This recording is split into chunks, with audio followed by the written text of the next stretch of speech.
A young boy was reincarnated into a fantasy world known as Asfial, a realm brimming with wonders beyond imagination. In this magical land, dragons soared through the skies, adventurers clashed in epic battles, and spells were cast like scenes from a fairy tale.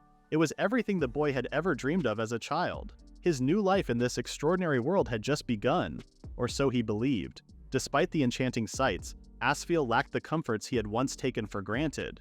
There were no baths, no proper meals, and certainly no electricity. The civilization resembled something out of the medieval age, far removed from the convenience of the modern world he had left behind. As he lay in bed, disappointment settled in. What he once thought was paradise began to feel like a downgrade. Bro got Isekai'd and realized too late it didn't come with plumbing. He turned his eyes toward the glowing moon outside his window, longing for the freedom to move between worlds at will. In that moment, a portal materialized before him, swirling with mysterious energy. The boy stared in awe, sensing the awakening of a power deep within him. It was the Moon Gate. Dimensional travel, his unique ability. With it, he could traverse countless worlds, each with its own rules and wonders. He journeyed through lands dominated by dinosaurs, others ruled by futuristic machines, and realms beyond human understanding. Eventually, he found himself standing in a place that felt familiar: Japan. He was now a young man, and it had been over a decade since he'd seen it. He never imagined he'd return. Just then, an old man noticed him and approached, curious about the stranger's presence. Caught off guard, the young man struggled to explain himself. Instead, the man extended an offer of lunch. During the meal, the young man found himself overwhelmed with emotion. It had been years since he'd last tasted soba, and the simple dish moved him to tears. It was then that the man made an observation. The young man, though clearly not Japanese, spoke with a perfect accent. Confused, the boy looked into a nearby mirror and was met with a reflection that was no longer his own. Golden hair, green eyes, a face foreign to the one he remembered. Somewhere along the way, his appearance had changed, yet his speech remained fluent. He suspected this was another effect of his skill. From that point forward, the boy began to travel frequently between worlds. One discovery stood out: no living being besides him could pass through the Moon Gate. However, non-living objects could. That realization opened a door to possibilities far beyond mere exploration. He saw opportunity in the differences between the two worlds. In Japan, a gold nugget could buy a mansion. In Asfiel, it barely amounted to a month's wage. On the flip side, spices and sweets held immense value in Asfiel. A single luxurious cake could fetch the price of a house. With that in mind, the young man began to envision a new purpose, not as an adventurer, but as a merchant between worlds. He would bring goods from Japan into Asfiel, and in doing so, create a fortune. Life in Asfiel may have lacked convenience, but with the right strategy, he could afford every comfort he desired, even a trip to a proper bathhouse. One day, an old woman approached the young man and thanked him for his help, noting how much the elderly villagers appreciated his kindness. As a token of gratitude, she handed him some money. He accepted it with genuine appreciation, even cheerfully declaring that he would spend it all on sweets. The woman was amused and surprised, asking if he truly loved sweets that much. The young man proudly confirmed it before politely excusing himself. Of course, he couldn't admit that he planned to resell the money's value in another world, so he said nothing more. Now it was time to begin his journey as a merchant. Later, the young man, whose name was Alan, returned to Asfiel. He handed a piece of chocolate to a local merchant named Albert. Curious, Albert asked where Alan had gotten such a treat, but Alan remained vague and instead asked whether nobles might be interested in buying it. Albert responded that nobles would absolutely be drawn to it, and many would be captivated by such a luxurious sweet. It was clear Alan sought Albert's assistance, and though Albert admitted he had no direct ties to the nobility, he suggested that he might be able to connect Alan to someone who did. Still, something seemed to trouble Albert. Alan noticed and asked if there was a problem. Specifically, if selling to nobles might be an issue. Albert explained the risks. Going directly to nobles could draw all kinds of unwanted attention.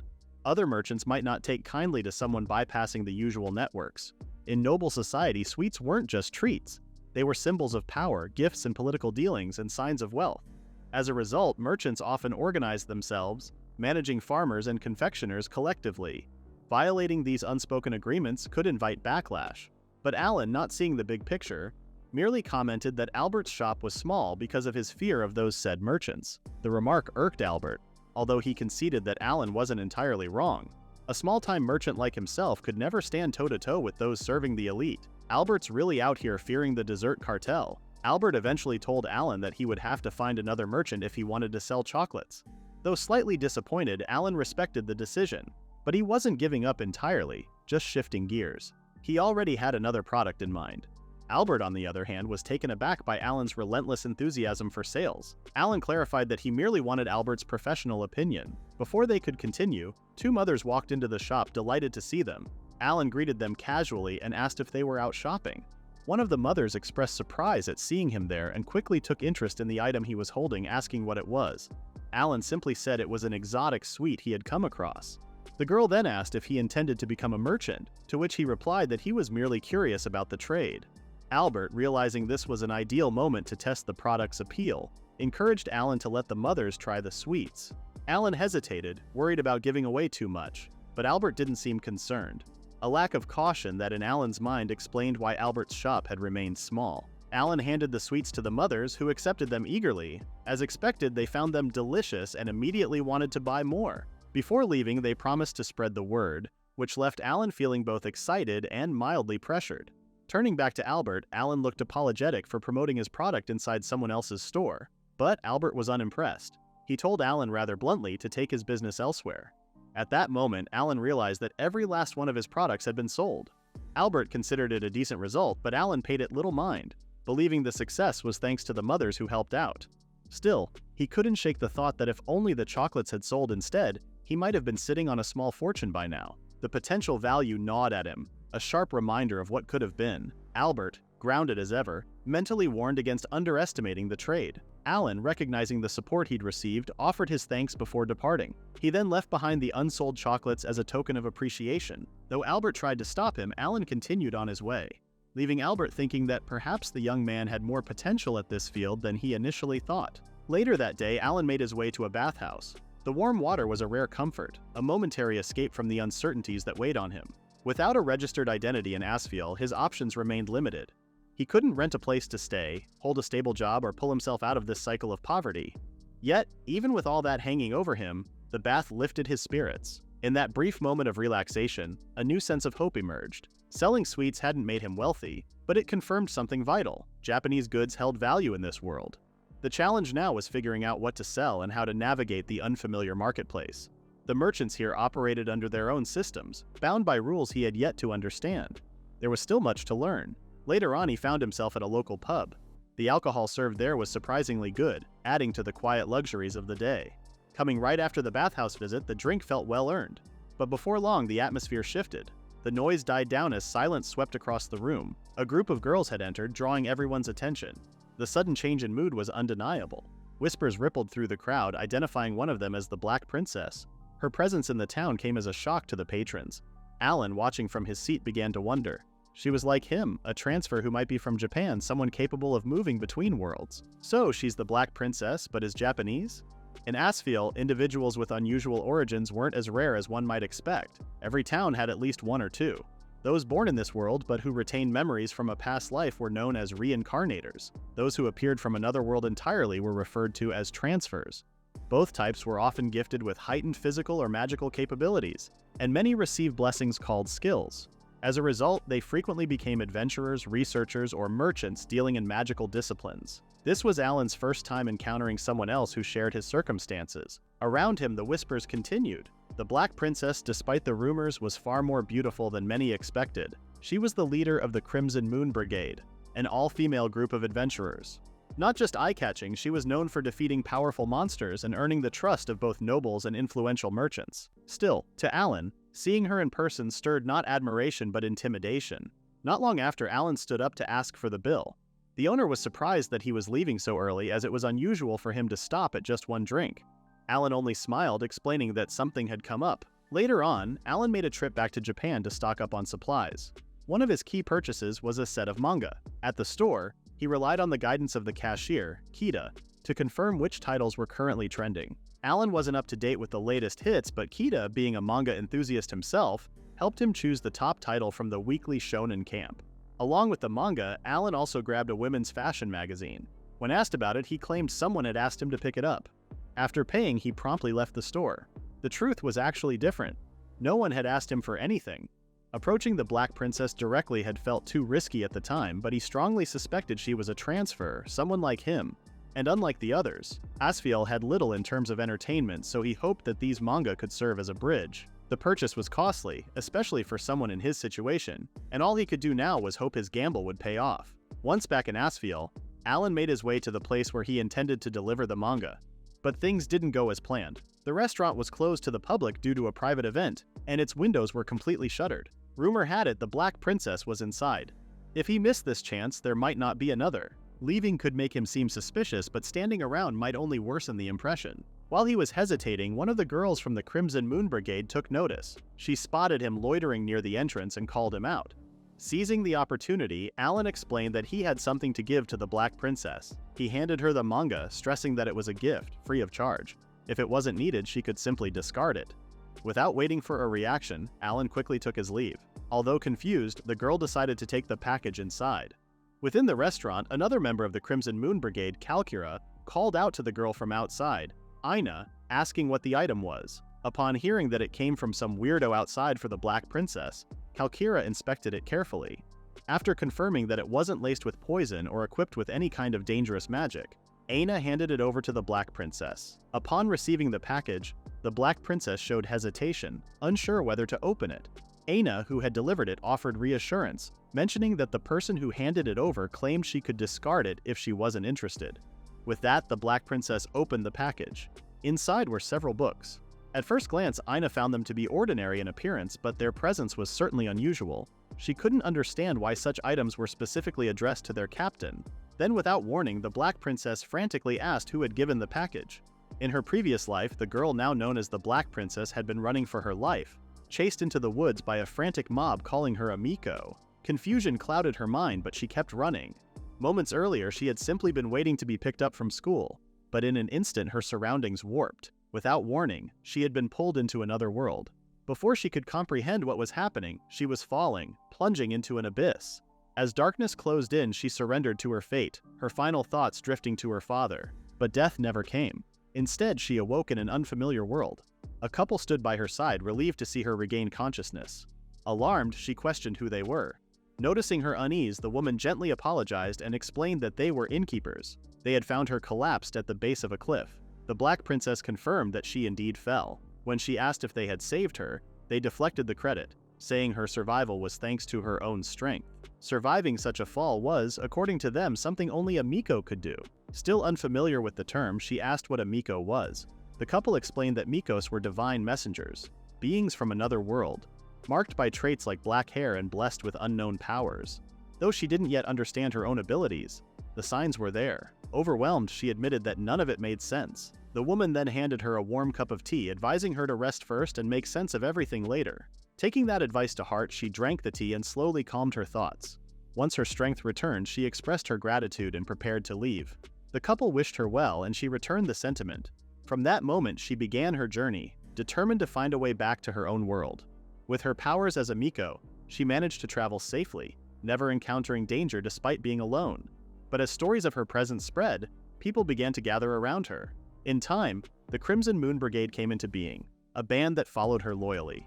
Looking back, she realized how fortunate she was to have met such companions. They never asked about her purpose. They simply believed in her. She also hoped that one day she could tell them everything. In the present, the Black Princess visited the pub where Alan had been. She approached him, asking if he was the one who had sent the mysterious package. Alan greeted her with a smile and asked Zian, the pub's owner, to serve her a drink. As the pub neared closing time, Zian reminded Alan to lock up before leaving.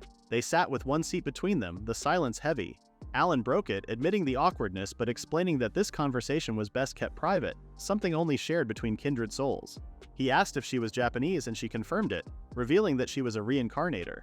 When Alan asked her name, she introduced herself as Shizuku Saioji, who was turning 18 that year. She then asked for his name, and Alan responded with a light introduction of his own, saying he was just a 20-year-old without a job. Shizuku asked for Alan's name from his original world, to which he replied that it was Masato Shinjo, a regular man who had been 25 when he died. Though she apologized for asking something so personal, Alan reassured her that it was fine. Shizuku then noticed something odd. Alan hadn't reacted to the name Saioji. This suggested that the other transfers he had met might have been from a different time entirely. When Alan asked if she had been famous or perhaps even an idol, Shizuku realized he truly had no clue about her former life. Alan went on to speculate that they may have come from different timelines.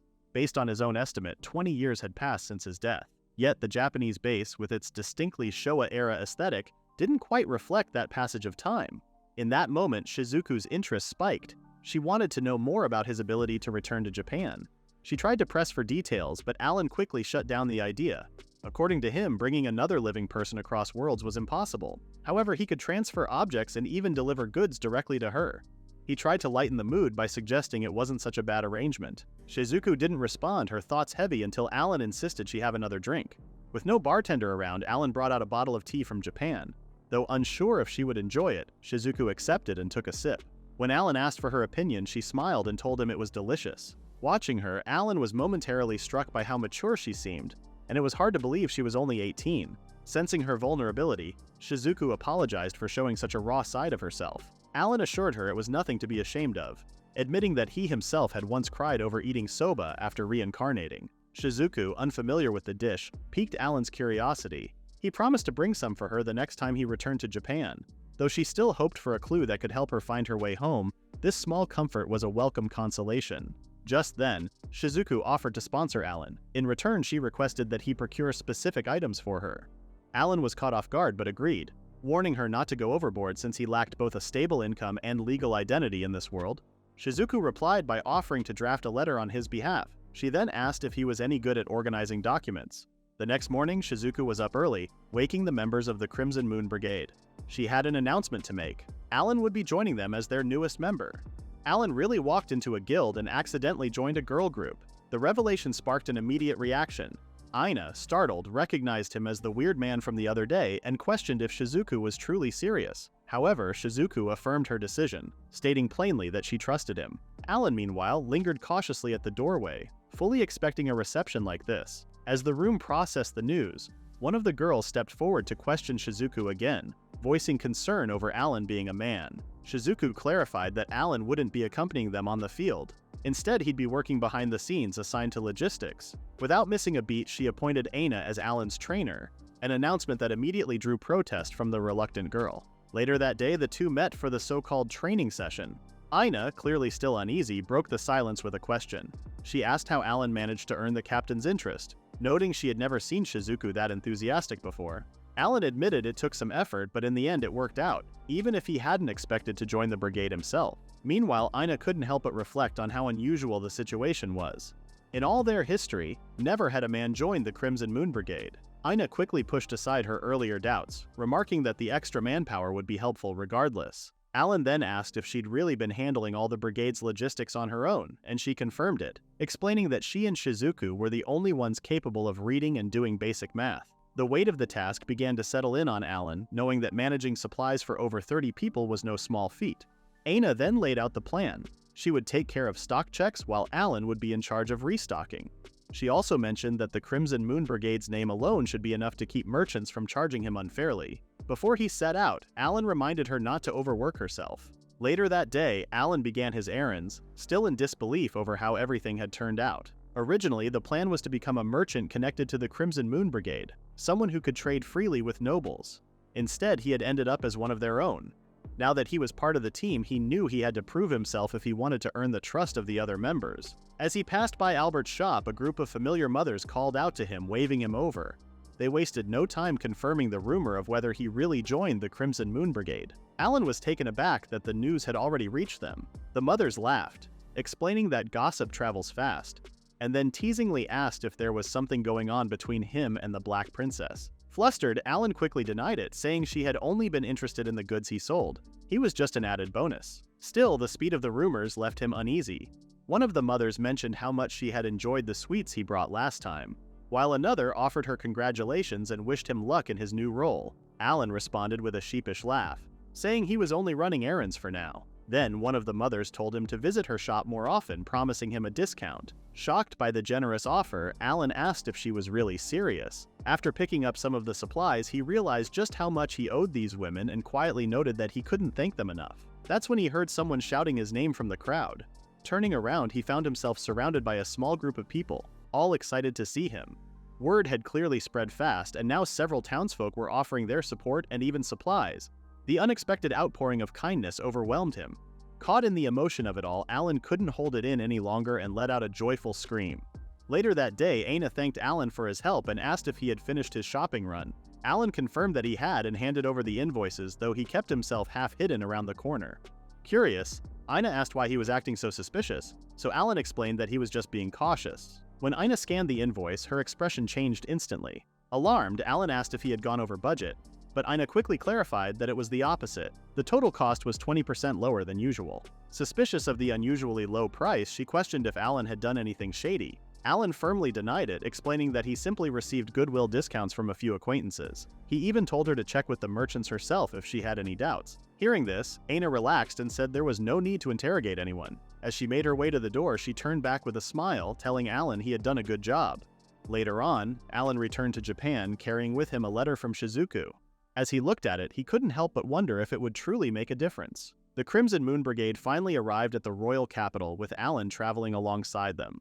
Shizuku acknowledged the group's hard work throughout their long journey and informed them that Lineberg would now serve as their new base of operations. Their team house had already been arranged, and everyone was instructed to find their assigned rooms and settle in. As the group dispersed, Shizuku pulled Alan aside. She asked him to return to Japan once he had completed his current responsibilities. Alan didn't mind, but asked if she needed something in particular.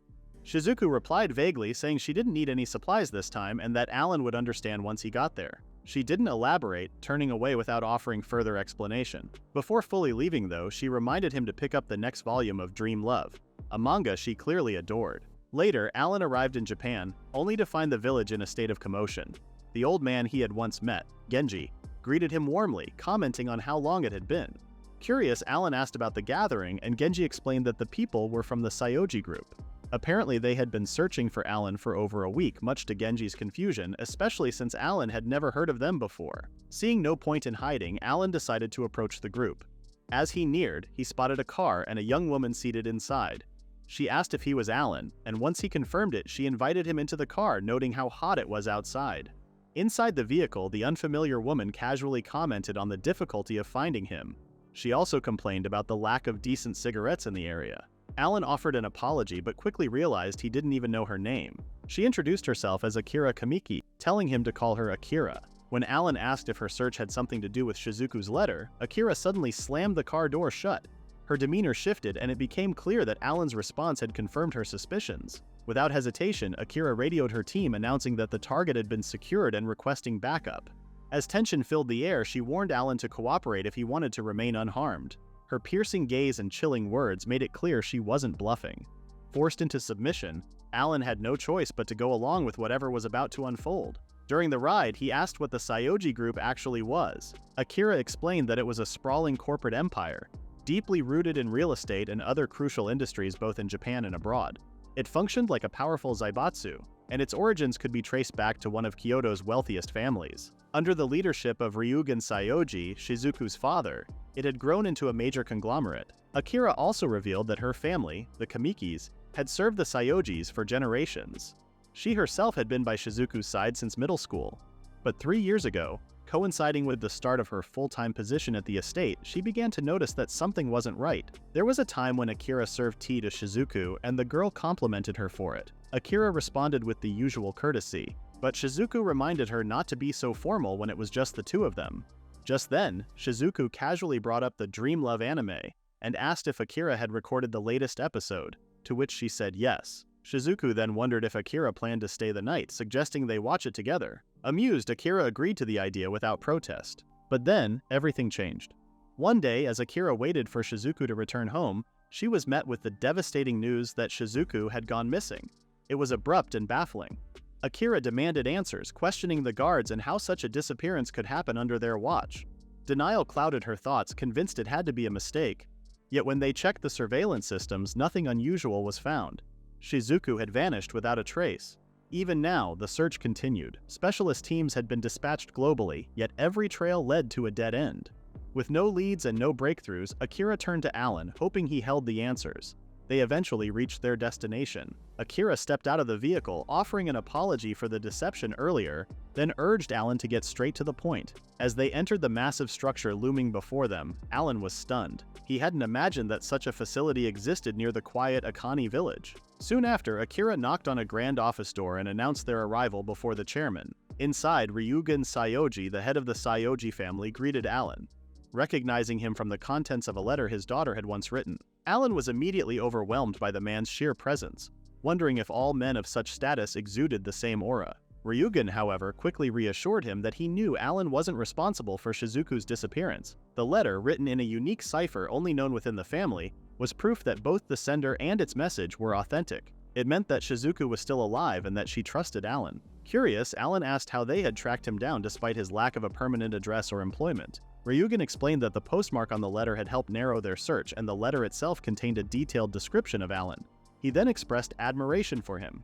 Just as Akira had mentioned, Shizuku had vanished 3 years ago even while surrounded by dozens of guards. The circumstances were impossible to make sense of. But then the letter came, stating that she had found an ally and needed support. Now, Ryugen needed to hear everything Alan knew. Before continuing, Alan asked if the room had any surveillance systems in place. Ryugen assured him it didn't, and that the room was tightly secured, with even the windows fitted with one-way mirrors. Then, Alan decided to show him the truth instead. As he activated his power, Akira instinctively aimed her gun at him, but Ryugen quickly ordered all weapons lowered. Before them, a portal appeared, a moon gate, summoned by Alan's abilities.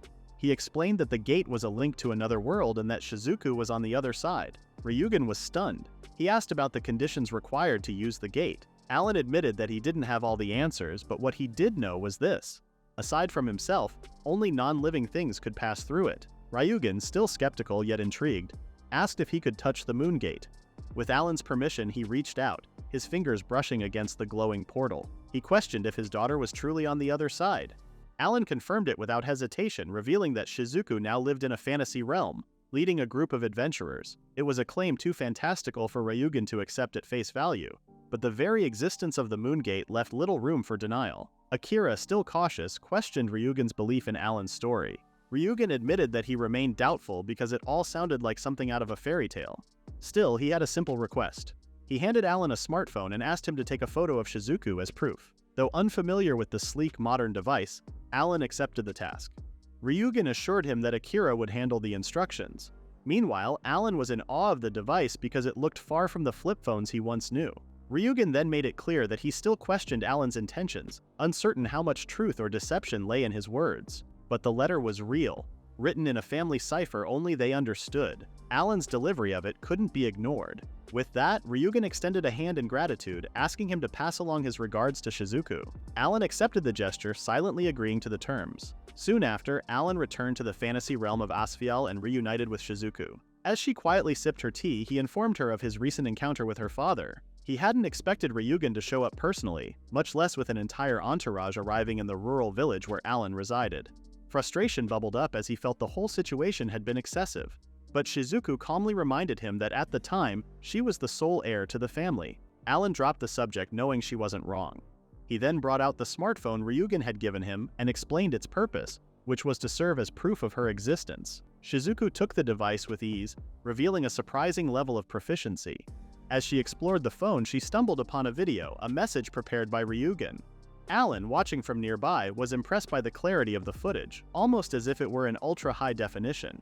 Shizuku, however, was visibly moved. Tears welled in her eyes as she watched the screen, and Alan, realizing the intimacy of the moment, felt a hint of guilt for observing.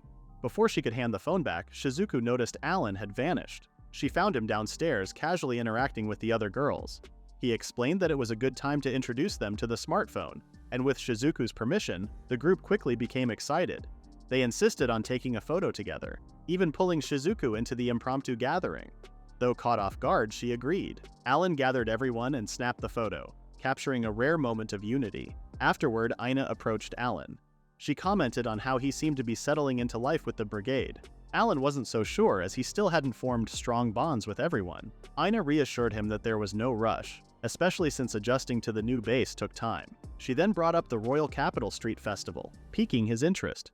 She explained that the event was held every weekend in the capital, drawing merchants from across the land.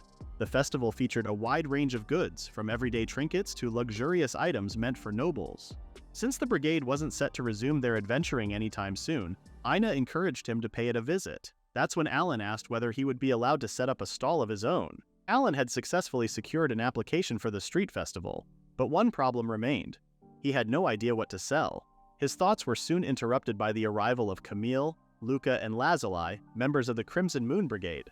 Camille greeted him with her usual cheer, immediately questioning what he was up to. When Alan mentioned he'd be heading out, Camille jumped to conclusions, teasing that he might be running away. Caught off guard, Alan admitted that part of him thought staying might just make things awkward for everyone. However, the girls quickly shut that idea down. None of them held any resentment toward him anymore. Lazuli in particular took a moment to apologize for how things started, explaining that their initial hostility came from past experiences with men. Luca chimed in, noting that they were actually thankful for Alan's presence, especially because their captain seemed lighter and more at ease since he had arrived. Lazuli went on to say that anyone who could contribute to the brigade was welcome.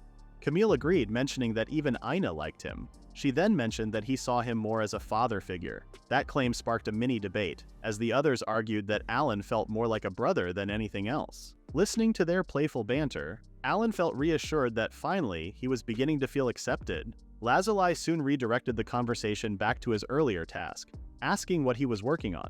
Alan explained that he was filling out paperwork for the upcoming festival, planning to set up a small stall. The girls were surprised, curious about what he'd be selling. Alan confessed he hadn't decided yet. His current idea involved sweets targeted toward nobles. Still, he struggled to come up with more options. The girls quickly dove into brainstorming mode. Lazuli darted to the bookshelf and returned with one of Shizuku's favorite manga volumes. She excitedly suggested selling the books at the festival. The others lit up at the idea, thrilled by the prospect of having access to more volumes if Alan bought a batch. Meanwhile, Alan was skeptical. It seemed like Lazuli's suggestion came from a place of self-interest more than business savvy. He was also caught off guard by the fact that the girls could read Japanese. Still, he had to admit that entertainment goods could work. It might not be the most cost-effective option though. Though disappointed by the logistical concerns, the girls perked up again when Alan said he'd stock at least a few copies. That was all they needed to hear. With that settled, they eagerly promised to stop by his stall once the festival began. Later on, Alan made his way to Japan to return the smartphone to Ryugen.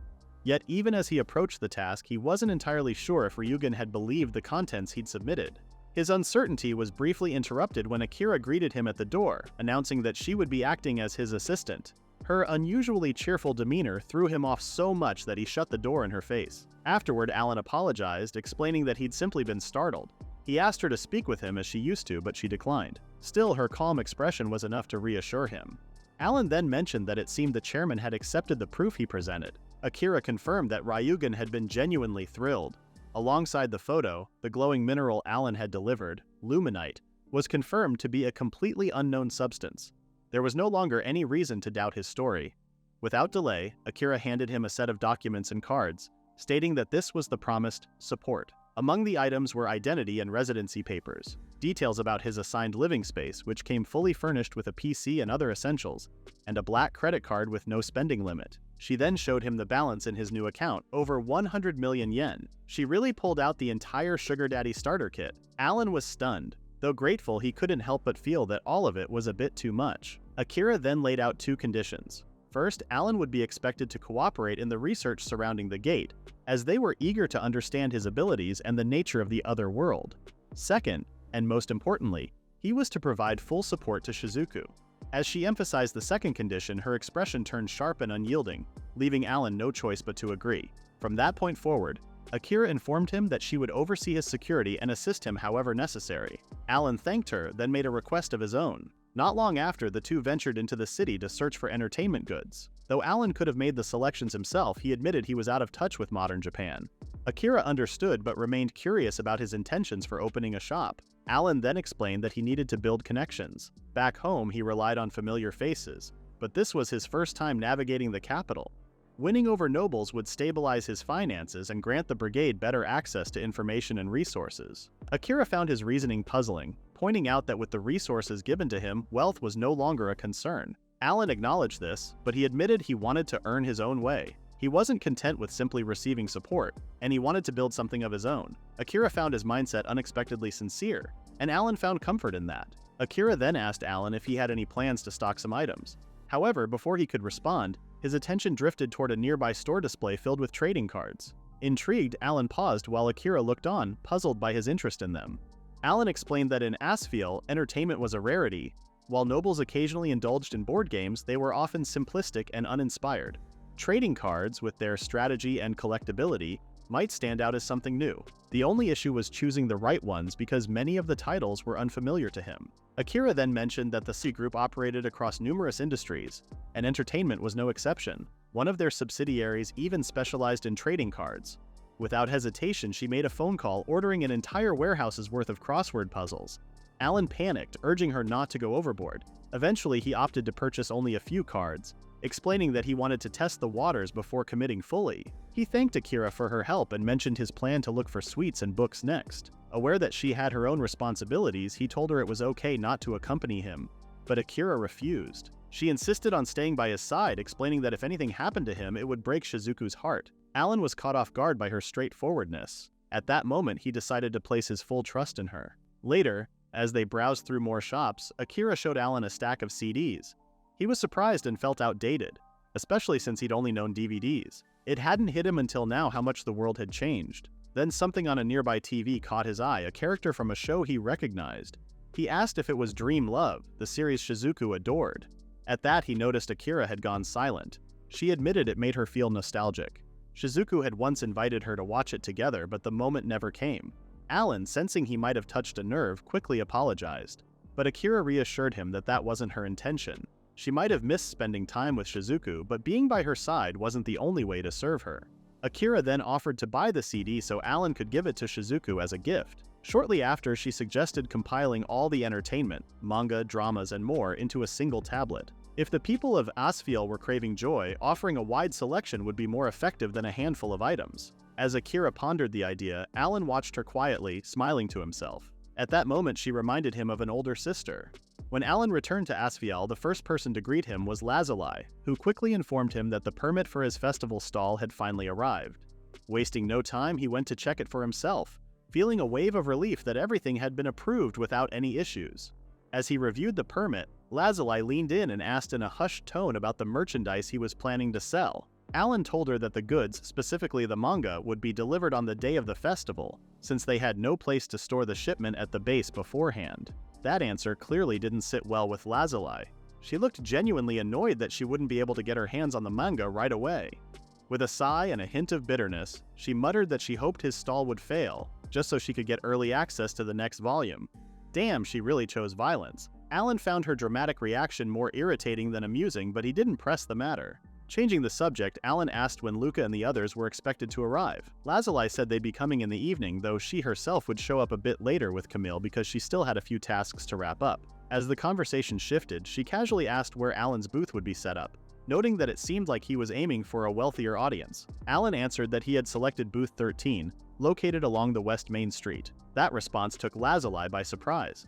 She pointed out that the West Main Street was no ordinary location. It was prime real estate, typically reserved for the capital's most experienced merchants. Even more notable was its close proximity to the Central District, a place known for being sealed off from the rest of the city. According to Lazuli, the Central District was home to the highest-ranking nobles in the capital. It was heavily restricted, and most commoners rarely if ever laid eyes on the people who lived there. However, there were rumors that a few eccentric nobles occasionally snuck out to experience the street festival. If Alan's booth was truly that close to the Central District, he might end up catching the attention of someone far above the usual customer base. Still, Lazuli emphasized that all of this was just speculation.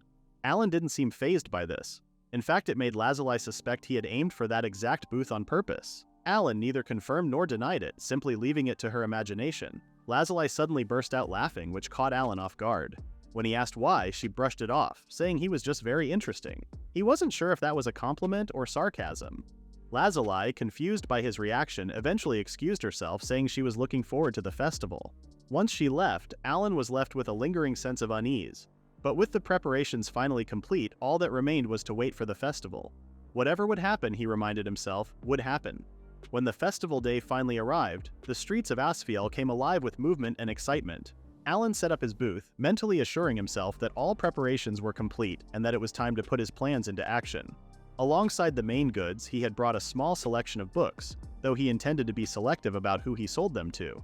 His primary focus was chocolate, with trading cards included as a test. While the true crowds were expected to come in the evening, the morning already saw a decent turnout, mostly composed of upper-class individuals. The nearby booths offered high-end merchandise, but Alan believed his products could stand their ground. He was determined to make the most of the opportunity. As time passed, however, reality began to chip away at his confidence. Visitors walked by without stopping. No one seemed interested in his products. While the surrounding stalls buzzed with activity, his remained untouched. He couldn't help but question whether his products were too niche or if the problem was him. Life really gave him an expectation versus reality moment. It was then that Albert appeared, noting Alan's gloomy expression. Surprised, Alan asked what he was doing in the capital, and Albert explained that he was there for business. Upon discovering the festival, he decided to drop by, though he hadn't expected to see Alan as a merchant. With a teasing remark about Alan's booming business, it felt to Alan like Albert had shown up just to mock him. Albert denied this, and in a surprising turn, offered some advice despite their status as business rivals. He pointed out that unfamiliar goods, especially food, were a tough sell. Free samples might help, but given the clientele, most wouldn't eat them out in the open. Alan was disheartened to hear this, but he knew Albert was right. Albert continued, suggesting that Alan might have better luck targeting the middle class in future festivals, which were held every week. Though Alan accepted the advice, it clearly weighed on him. Noticing this, Albert encouraged him not to give up, reminding him that the afternoon crowd still lay ahead. In the world of business, he said, two things mattered most: quality and trust.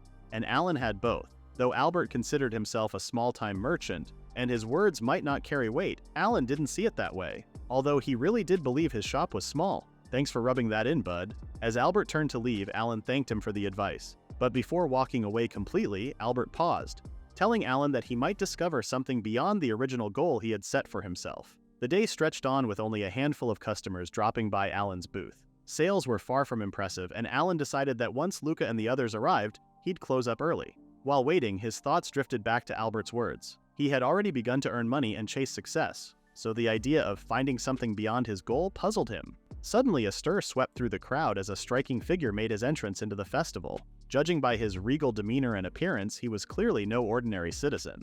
The young man was none other than the heir to the Castellano Marquesate, instantly drawing attention from everyone around. Alan watched him closely, suspecting the noble had come incognito to browse the booths in person. The rumors were true then. Nobles really did visit the festival. With that knowledge, Alan braced himself and stayed alert. Then, to his surprise, the young noble made his way to Alan's stall and inquired about the merchandise. Alan explained that he sold rare items from different regions, specializing in confections and recreational games. He showcased his chocolates, noting their strong aroma and offering the noble a sample. However, the young man's guard immediately stepped in, trying to stop the tasting. The noble, unfazed, waved off the concern, confident that he could handle any fallout. Alan, sensing the subtle tension, could tell the guards weren't pleased. Intrigued, the noble asked more about the chocolates. Alan explained the process: cacao beans ground and mixed with sugar and vanilla, then hardened into form. To prove their safety, Alan took a piece himself and instructed the noble to hold it by the wrapper since it melted with body heat. Following Alan's advice, the noble tried the chocolate, chewing thoughtfully. His silence stretched long enough to make Alan anxious, but when he finally spoke, he called it amazing. A quick reminder from his guard not to speak with his mouth full brought a wave of relief to Alan. The noble then asked about the price. Alan responded that a box of 8 cost 30,000 gold. Hearing this, the young man seemed surprised because it was cheaper than expected. Alan explained it was a special introductory price, which the noble found acceptable. Without hesitation, he purchased the entire stock, paying more than the price given to him. He insisted on overpaying as a token of appreciation for the surprise and delight the chocolates brought him. Interested now in Alan's other offerings, the noble examined the rest of the sweets, conpeto, caramel, and more, and bought them all with the same enthusiasm. Alan was nearly overwhelmed by the growing pile of gold, while the young noble seemed thrilled to have spent $1 million on sweets alone. Then, his eyes landed on the paper bags, which were the trading cards. Alan explained that each pack contained 5 random cards and that players needed to build decks of 40 to play, with instructions included in a booklet. The noble didn't hesitate. He bought the entire stock on the spot. Though stunned, Alan accepted, still processing the surreal experience. Upon opening a pack, the noble and his guards were impressed by the detailed illustrations. One guard commented on the exceptional quality of the 3,000 gold packs, while another considered buying some himself. Alan listened in disbelief. Everything he had brought was sold out in a single day. He thanked the noble for his patronage, but the boy returned the gratitude, saying the experience had opened his eyes to something new. Before leaving, he asked for Alan's name and he introduced himself humbly. The noble then placed something in Alan's palm and departed, saying he looked forward to seeing him again. Once the noble was gone, Alan looked at his hand. 2 medals. It was, without a doubt, the most unbelievable encounter of his life. Not long after, Camille and Lazuli came rushing in, apologizing for the delay. Upon seeing that everything had already been sold, Camille panicked. Lazuli, equally shocked, remarked that Alan had really pulled it off. They thought they'd arrived quickly, yet had missed it all. Camille, sulking, lamented that she was hoping to get the next volume of her favorite manga. To their delight, Alan had saved a copy just for them. The girls playfully scolded him for not saying so earlier, but were already too excited to read it with the captain. Watching them, Alan laughed to himself. As they gushed over the manga, he realized that perhaps this bond was what Albert meant when he spoke of finding something beyond his goal. Later that night, while Alan was immersed in bookkeeping, Shizuku quietly approached him. She asked why he was still working so late, prompting Alan to explain that he wanted to finish organizing his records. In turn, he asked what she was doing awake at that hour, guessing that she had been reading the newest volume of the manga. But Shizuku told him she had only come for a glass of water, and decided to sit beside him to keep him company. As the night deepened, she casually brought up the Royal Capital's Market Festival and asked if anything interesting had happened. Alan, sensing she may have visited the festival herself, kept the details to share later. Out of nowhere, Alan admitted that his original goal in becoming a merchant had always been simple. He just wanted to get rich. It was never meant to be some grand mission or act of service for others. It was supposed to be his own path for his own gain. Yet, to his surprise, people kept thanking him. That reaction left him unsure of how to feel because he hadn't expected gratitude. Without saying much, Shizuku gently handed him a small box. She called it a token of her appreciation. Alan was caught off guard not just by the gift, but by the fact that Shizuku had been listening all along. When he opened the box, he found a necklace resting inside. It was a radiant gem that shimmered with the full spectrum of color, like a rainbow frozen in crystal. Shizuku explained that it was a rare gemstone, something often used as a magical catalyst. Still, she admitted that the necklace alone couldn't possibly express the full extent of her gratitude. She then reminded Alan that even if his reasons were purely personal, his actions had led to something real.